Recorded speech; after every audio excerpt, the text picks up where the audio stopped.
Today I'm going to share with you how I made these 3 journals plus writing boards, and how everything was either thrifted, upcycled, or in my stash. Even the thread was thrifted. Stay tuned. So I'm starting with the inside of the journal, which I call the guts. And I have this Trader Joe's paper bag that I got with a purchase at a thrift store. How about that? I didn't even go to Trader Joe's to get this. And there's a thicker piece that I'm cutting out. It wouldn't be easy to sew, and I am going to sew this on with my sewing machine. So that's industrial glued double strength area of the bag. And this piece says, is framing the bag and hanging it on the wall, reusing or recycling?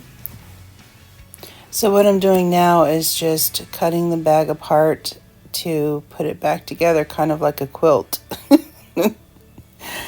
I want to not have as many bare spaces, and I want to use this bag for 3 journals. Now the base of the journals is the prime bubble mailer. It's only half of the bubble mailer, and so that is the size that the journals are going to be. Shoot, what's that size? I'll let you know. I'll have to measure them again. Let me think. It's like 10 by 7, I think, is the size of the base. And I want to piece together this bag, this one bag of Trader Joe's, with the insides, the gussets of the bag even have some graphics on it, which I didn't realize until I opened it up.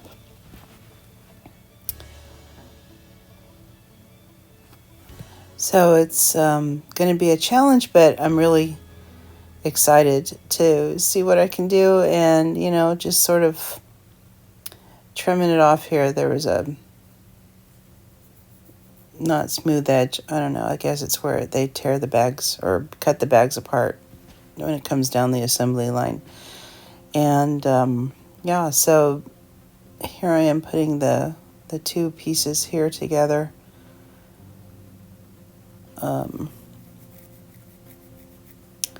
One thing I learned is that it wouldn't take the glue stick, so I have to use the wet glue. So I left it. I would glue these and leave them overnight to dry completely before I sewed them on the machine. And here we go.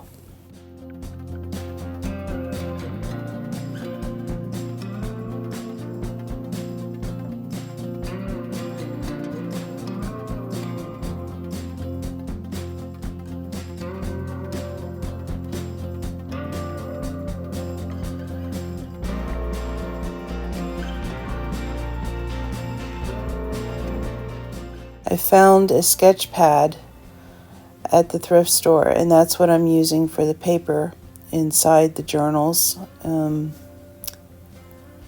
Each section will have 9 to 10 folded pieces of paper, and so I've already got those folded and sorted, and so I use that to measure, to make sure I'm on the right path here with the sizing of my guts of the journal.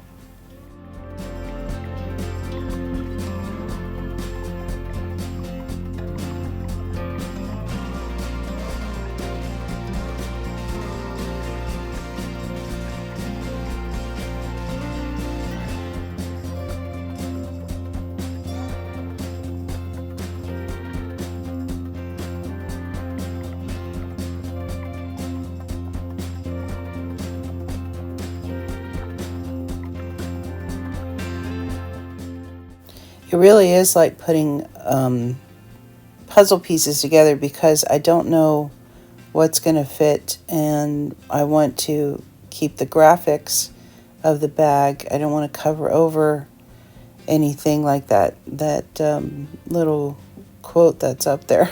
But I also want to not have as many bare spots as well. So, it's just manipulating the pieces and trying to figure out the best as I can how to utilize the whole bag for these three journals. I didn't know if I was going to have enough, but I did, and I was able to come up with 3 separate journals, unique but harmonious.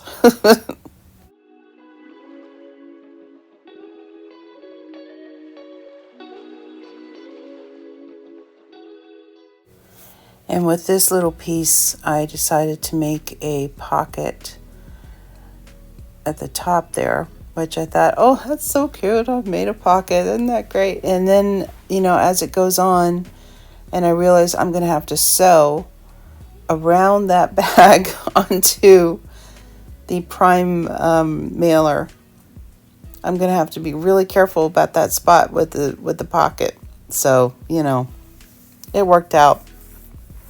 But it was a kind of oh shoot, what have I done? So now it's on to the second journal, and I'm just moving things around again like puzzle pieces, trying to make it interesting, and also keeping in mind where the fold's going to be and all that kind of good stuff. And again, gluing the paper bag together so that once it's dry, then I can just sew over it. And you can't pin it, it's not like fabric. I can't pin it. I've got little clips, but they only work so far. You can't clip into the middle of something. So the glue works really well. Just make sure that it's dry so it doesn't gunk up my machine as I sew around the border, at least on this one. And there I am, just playing around till I get it the way I like it.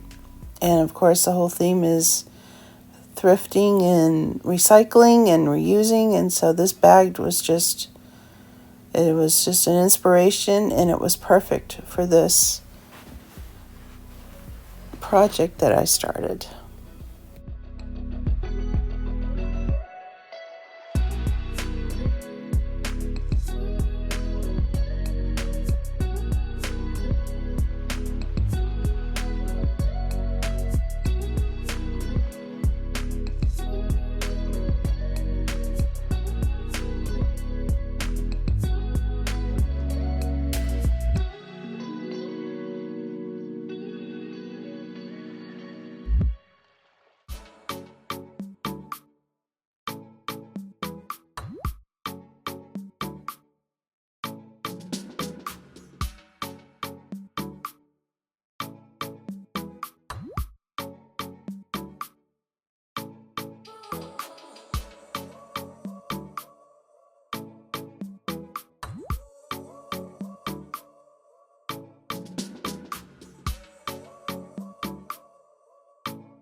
Okay, and here is the finished sewn and glued guts.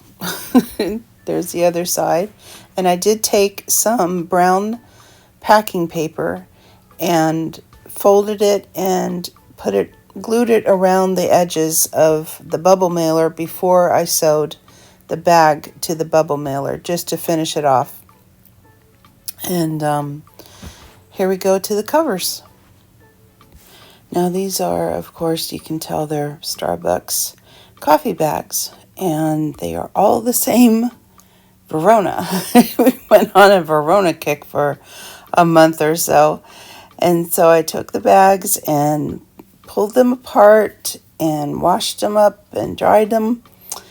And I'm going to figure out now where on the bag I want the image to go on the journal. And I have these little crocheted sparkly flower shaped starfish. I don't know, maybe pretty much flowers, I guess. We'll call them flowers. Those were from a thrift store.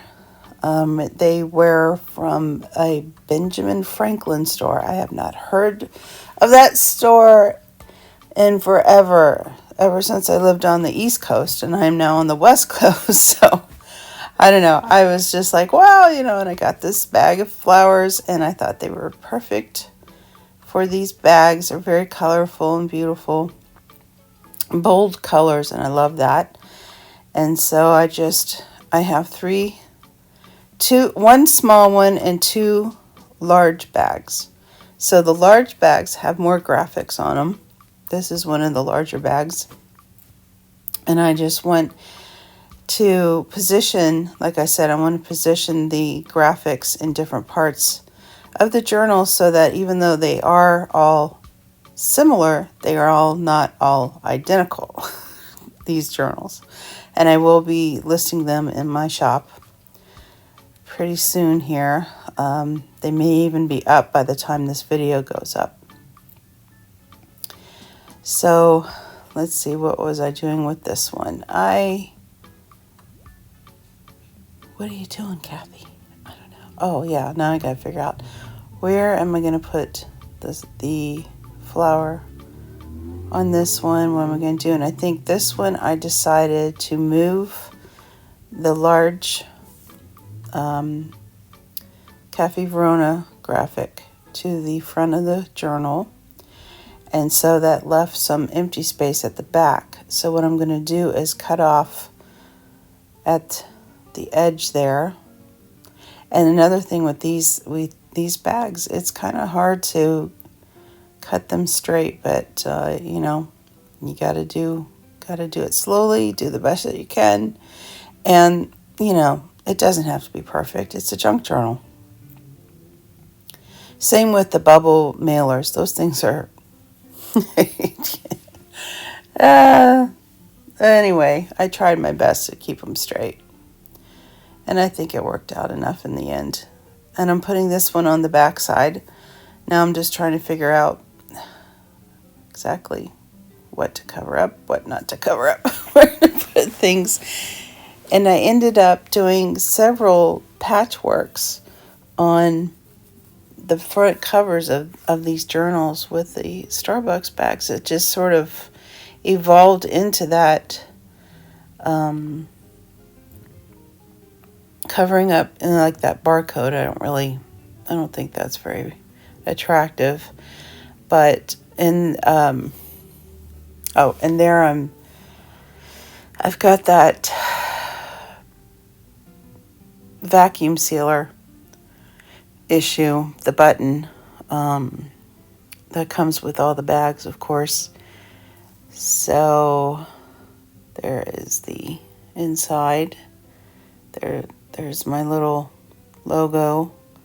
And I think right now I'm just pondering what I'm going to do now. Here's the next or the last cover that I have, and I want to save the building on this one. I want to emphasize the building. So I will, again, what am I keeping? What am I taking away? And trying to visualize what it will look like and all that kind of good stuff. Lots of material to work with, though, with the large bags, which I was very thankful for. It's just, it makes it a lot more fun. And still challenging. There's that flower. And let's see, what am I going to emphasize? And I wanted to keep the story of the Verona. I really love information. I love information on my journals or in my journals. I want to keep as much information as possible. I don't really like covering over writing as much. I'm getting a little bit better with that, but it's still it's still just something I want to see. So I think with this one, well, we'll see. Now we're on to the tie closures. I found, well, this was in several bundles, I think, of thrifted fabric. It's just amazing what, this one place I go to, it's almost like they vacuum seal, you don't know this brick could contain just oodles of fabric in it. And this one had tie-dye, the purple tie-dye, and then I don't know what that is on the right. I think it may have been probably at a professionally tie-dyed or whatever, but they're kind of like batik because it's the same print on either side, so that's nice. I don't have to worry about the back side of fabric for this. And so I'm just going to cut these into 2-inch strips and then fold them at 1 inch. And this one turned out to be a little over 9 inches square. So, cut it out, see how much I have. And this one I have to piece together. So I'm just going to overlap those two sides, or 2 ends there, and zigzag over them several times to piece that together, then fold it in half and zigzag and leave the raw edge open, so that as the journal is used, the fabric on the raw edge will fray a bit to give it that more grungy boho look. And then this one, I'm not sure exactly if this is, I don't think this is all cotton, because here's what happens. Look, it doesn't rip straight. And I forgot about that when I was doing this. It happened to me before when I used some of this fabric in another project. So what I do is fold it in half, and then I measure my 2 inches with the ruler, and I follow that up. Instead of doing a long line of 2 inches, I fold it in half and cut it double like that. And so that'll give me 2 inches approximately all the way up the strip.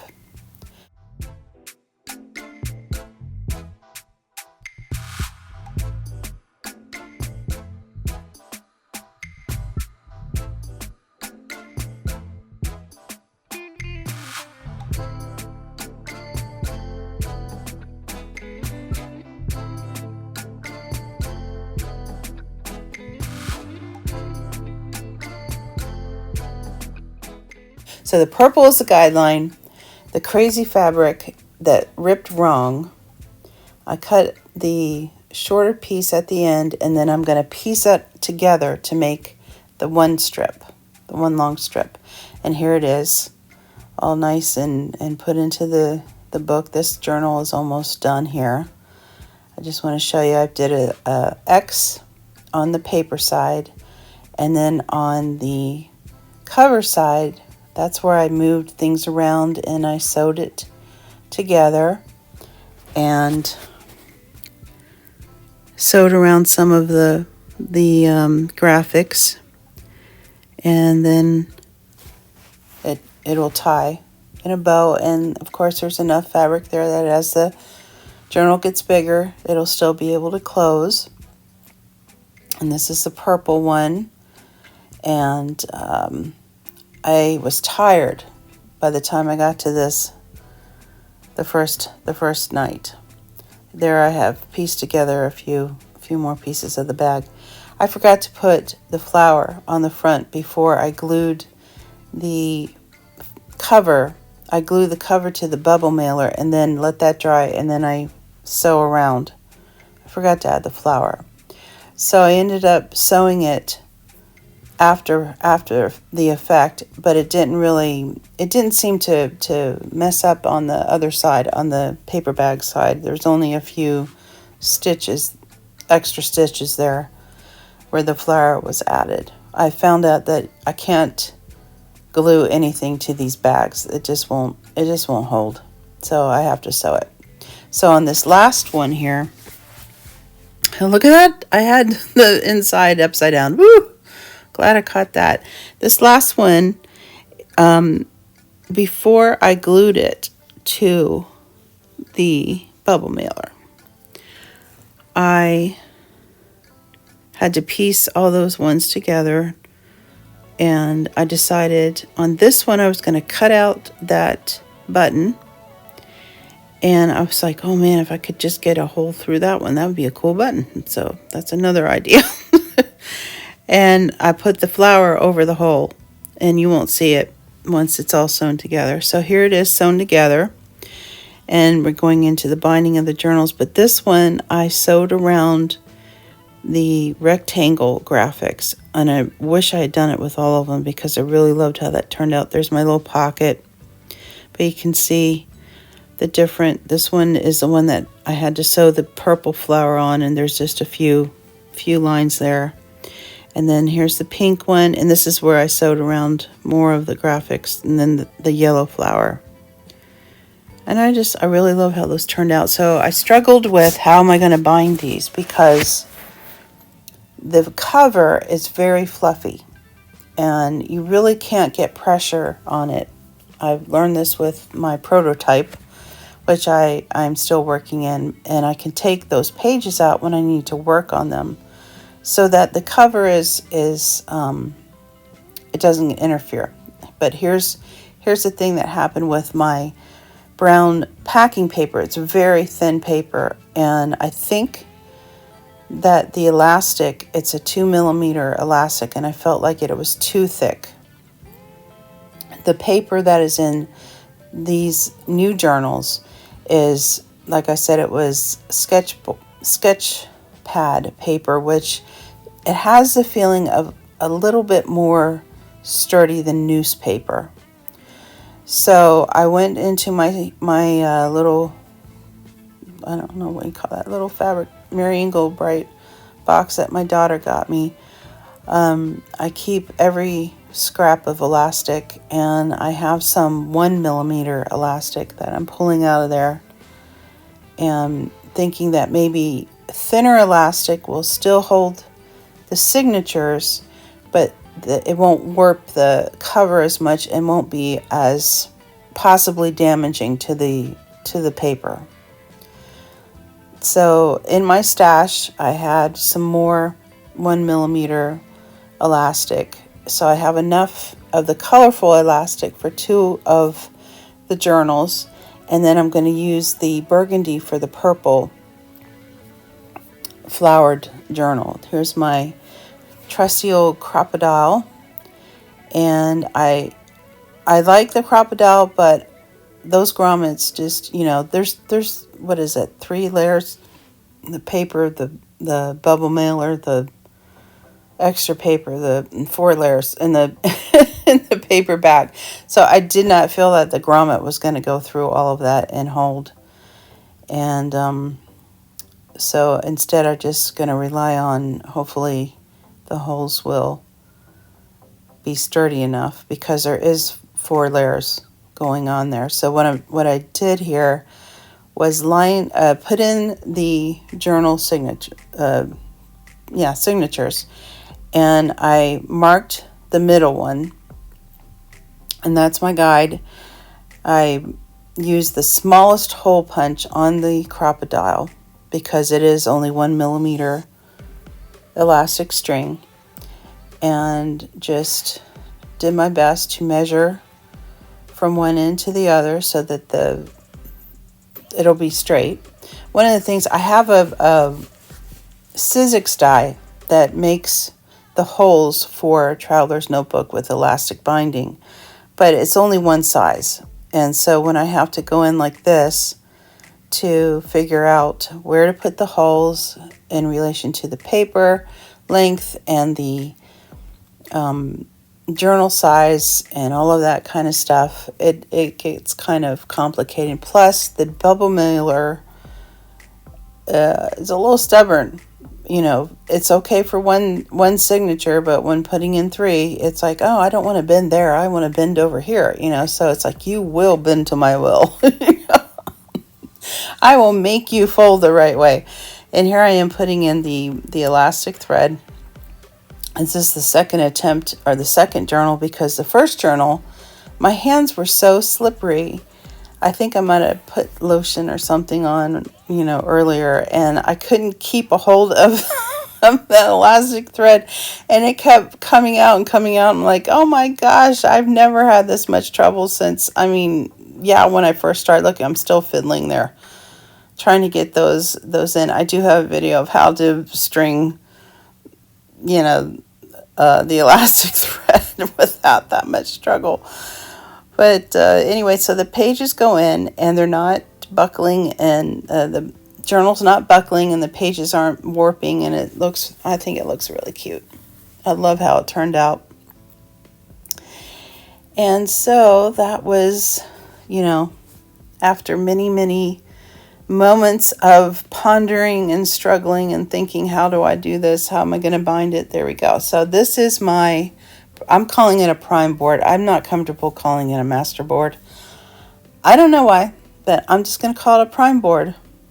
So what I did was take a Savers bag now it's a thrift store. I don't know if you've heard of it, but we had to get one of their bags one time when I was over there shopping, and I think it's like 10 cents, So I'm going to use it. It's brown paper, yay, So I'm going to make writing boards, but first I'm going to make a prime board, and then I'm going to laminate the writing boards so that there is a more solid surface that can, slip behind the paper, and you can write on it.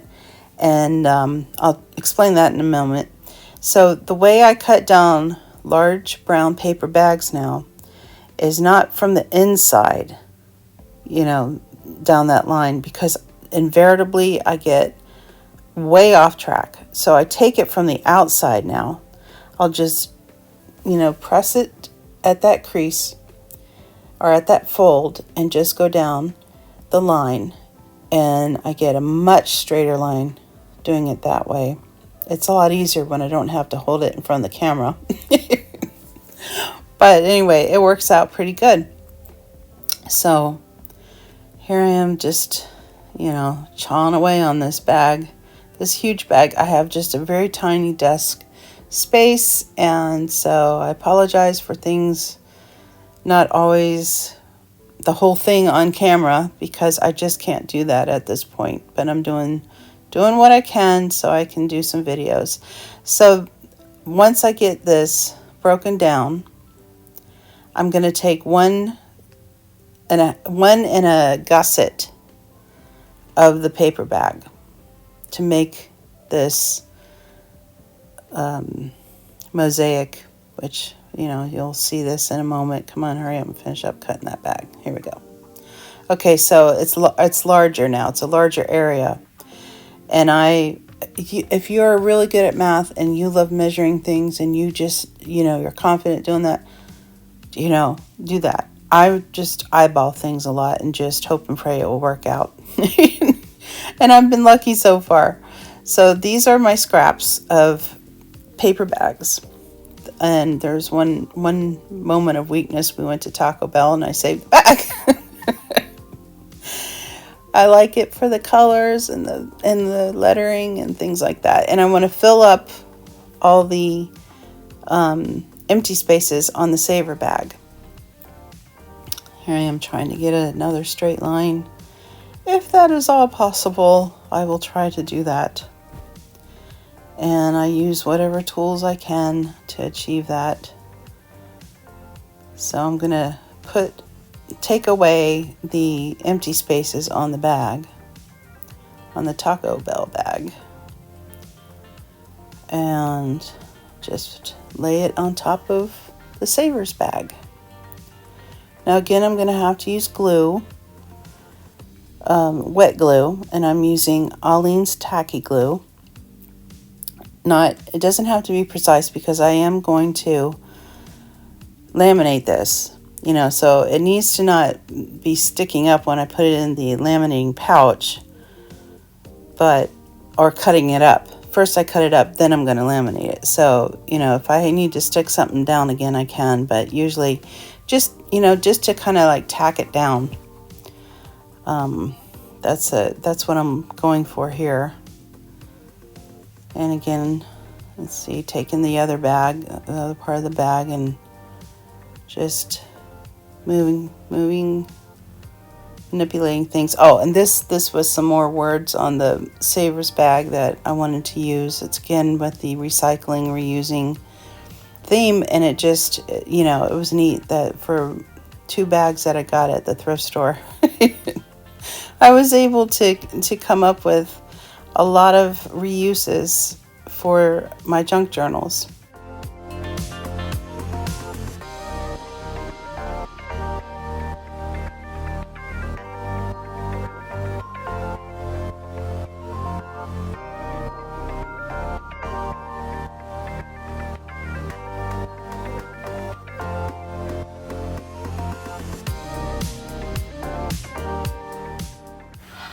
Well, I record with my phone like a lot of us do, and I forgot to set it on airplane mode, and a text came in, and it stopped recording when I started to stamp on the bag. So here I am taking different kinds of stamps. This is what you see first is script stamp, and now I have another stamp that kind of makes dirty splotches, whatever color ink that you use.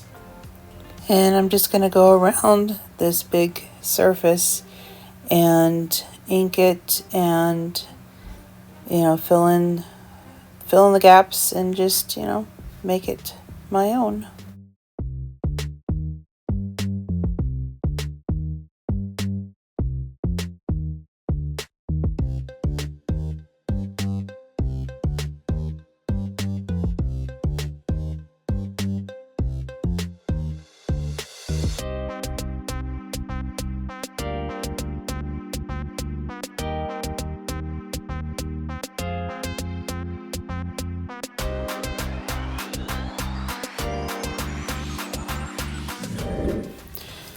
So I've got my one of the Tim Holtz stenciling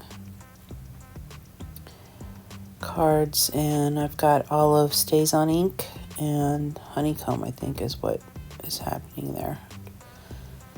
Yeah, and just, go around and have fun with distress inks and kind of grunge up the bag.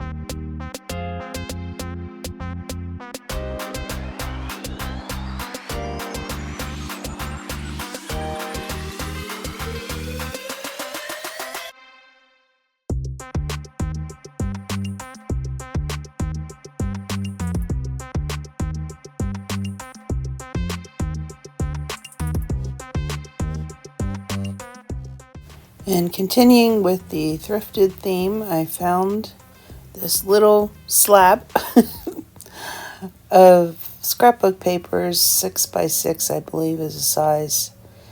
And they were, just held together with that rubber band, and it seems like there was 150 in there. At least there was a lot in there. Enough that I felt it was warranted to purchase it. And I'm using my Tim Holtz Decal edge trimmer to simulate some okay, it's not really washi tape, but I don't have any washi tape right now, but I just wanted to put something different on the bags, and so I thought, well, I'll just use some of this paper. There's the Deco edge trimmer. I picked those up at the thrift store for 50 cents. Some of them work pretty good, some of them not so good, but it's only 50 cents, so it's not too bad. And I'm gonna rub some of that coffee, well, actually now it's sepia, I'm going to put sepia on the paper to kind of age it, make it look a little more aged. And I'm going to place these on the paper bag at various intervals.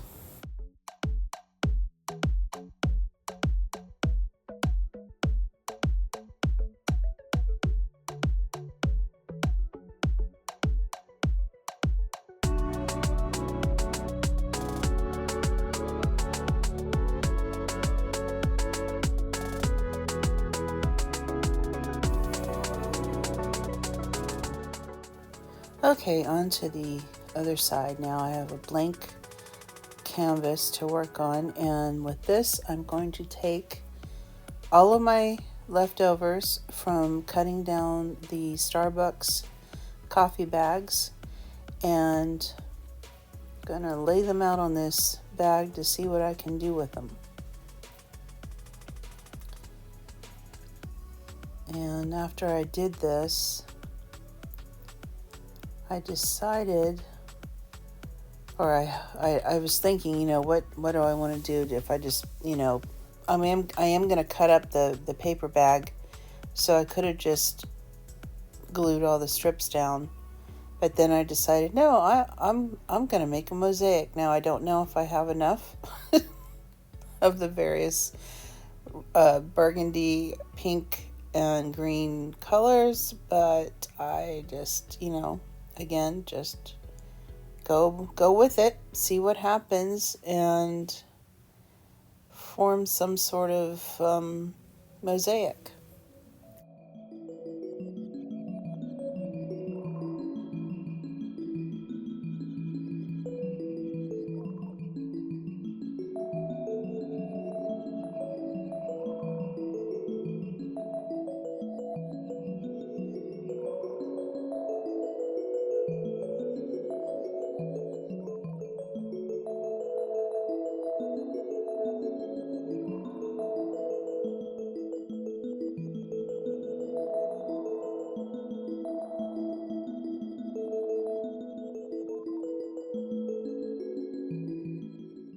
So the idea I have in mind now is to make writing boards from this big paper bag piece, and I'm going to hopefully get 3 pieces out of it. I want to get, or 4, then I can have one.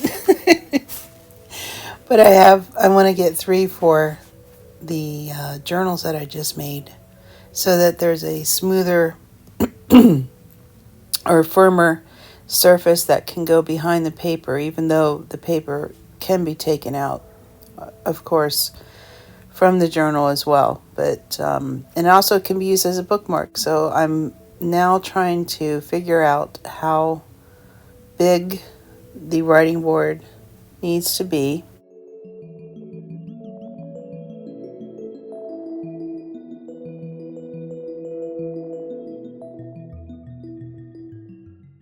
So that it comes over the edge, or peeks out from behind a little bit from the journal page.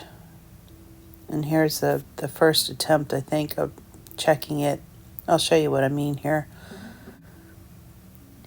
So the paper, it doesn't stick out that much top to bottom, but I think just enough, and it's sticking out too much on the side because it needs to also sit in the inside the journal if it was going to be a bookmark as well. So I'm going to cut this down now. Where are we going now? 5 3/4.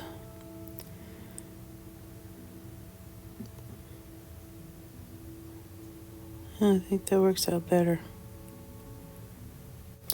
So it's 5 3/4 by 9 1/4. And with the laminating, you always get a little bit of an edge anyway, maybe like 1/8 of an edge. So that'll work out. I'm going to add some of my logos. My daughter designed this for me. I wanted something simple and but you know, with a little bit of a, here's some more coffee, ink, just something. And this is just a copy paper that I printed in color so that the printing is darker than in black and white. And I printed on either cardstock or copy paper, and then fill in with distress ink. Sometimes I'll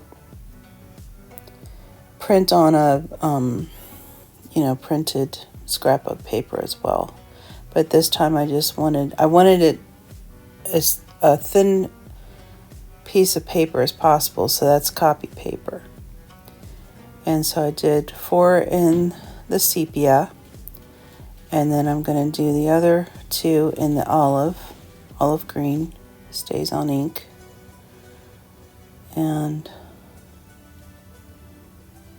it gives me, different options.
What I didn't show is that I used different bug stamps, butterflies, moths, I don't know, just to go around a bee, I think, yeah, just to go around the mosaic. And then on the edges I used, again, that honeycomb, but I used the jet black to fill in the edges where I ran out of coffee bag, is to come up with the mosaic. And now I'm going to measure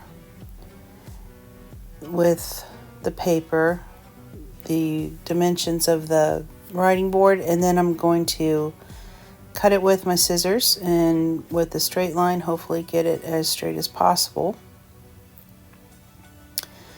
And I'm going to cut a little bit in from the edge because the paper bag is a little bit not so smooth over there. But yeah, I'm gonna see how many of the writing boards I can get out of this.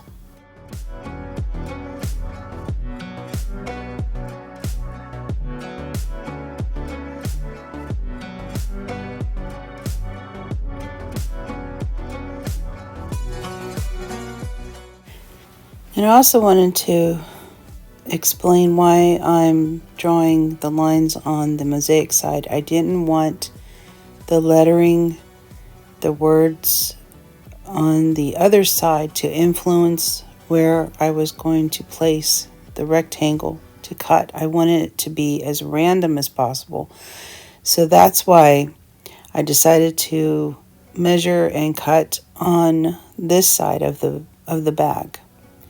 I wanted it to be, I didn't want to be influenced by, I have a tendency to want everything to be, straight up and down and readable and, complete and all this kind of stuff. And I wanted to break out of that mold. So this is the reason why I'm on the mosaic side.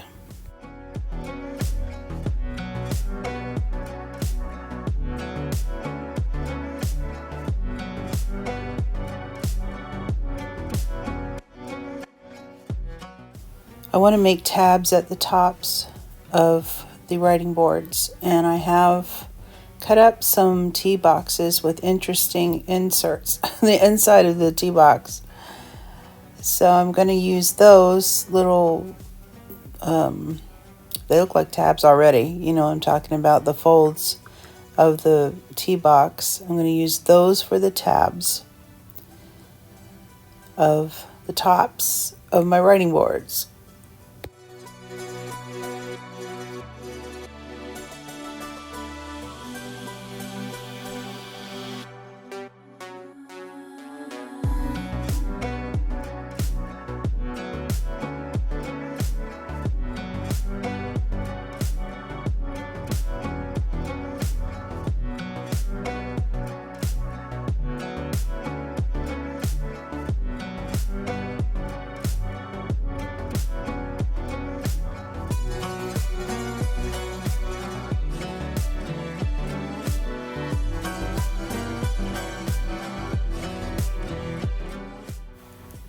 I've got my laminator set up here. I use the hottest setting, which is 5 on my laminator, and I run the pouch through the laminating machine at least 3 times to really give it a good seal.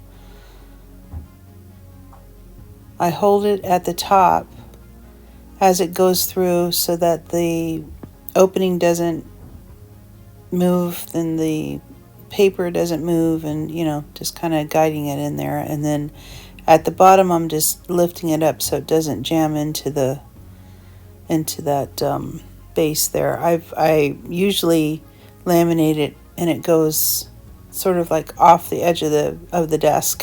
So this is just a little different setup that I have to show you on camera. This time I got it in sideways, but it still worked out because I'm going to cut away all of that excess laminating.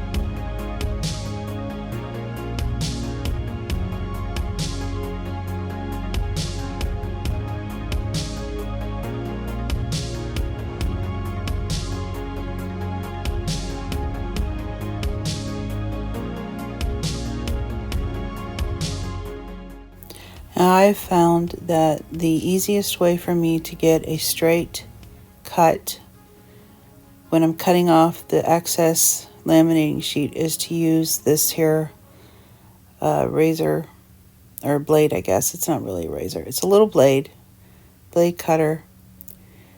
When I tried with my scissors, invariably I would always get it kind of crooked, but this way I get a nice clean cut and it's mostly straight.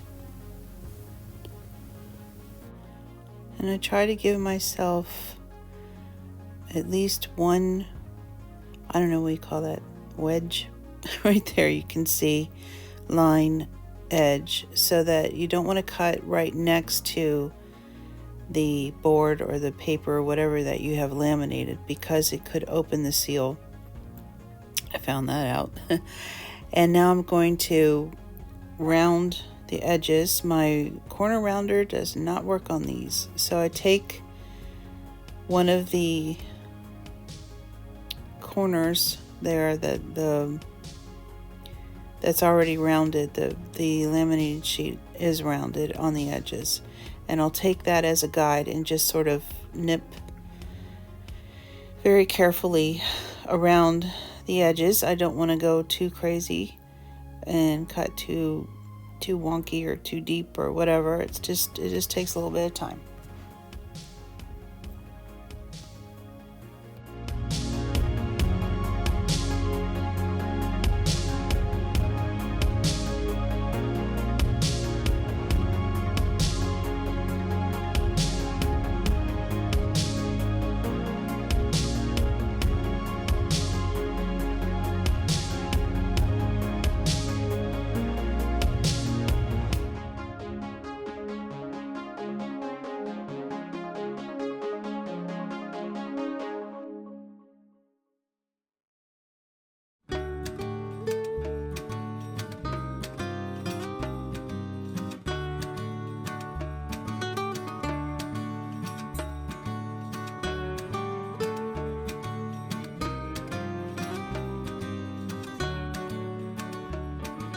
Okay, here's the flip. This one is a orange yellow flower on the front, and it's the crochet, which I've shown you in the video. This one has this part of the Trader Joe bag. There are 3 signatures held in by elastic. And this is the other half. You saw it in the video. And here's the back with the pieced together coffee bag. We got a writing board. I put a tab here at the top with staples, and I covered the staples with some leftover writing board paper, which was the paper bag. So that's one. And here's the pink one.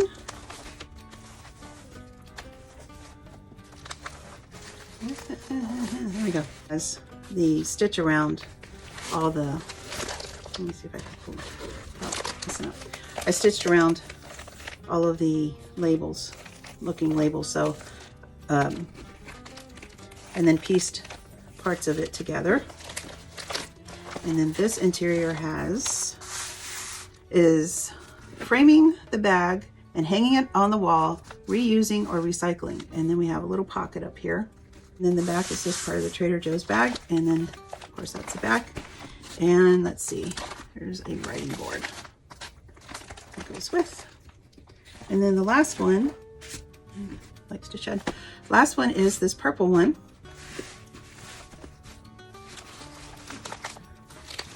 And this one, let's see, the front has the story of the Cafe Verona. And then this is pieced together on the back. And inside we have the vegetables and the spoon and a fork and other elements. There's the back. And then, of course, a writing board for this one as well. And there it is. Thanks for joining me. Bye for now.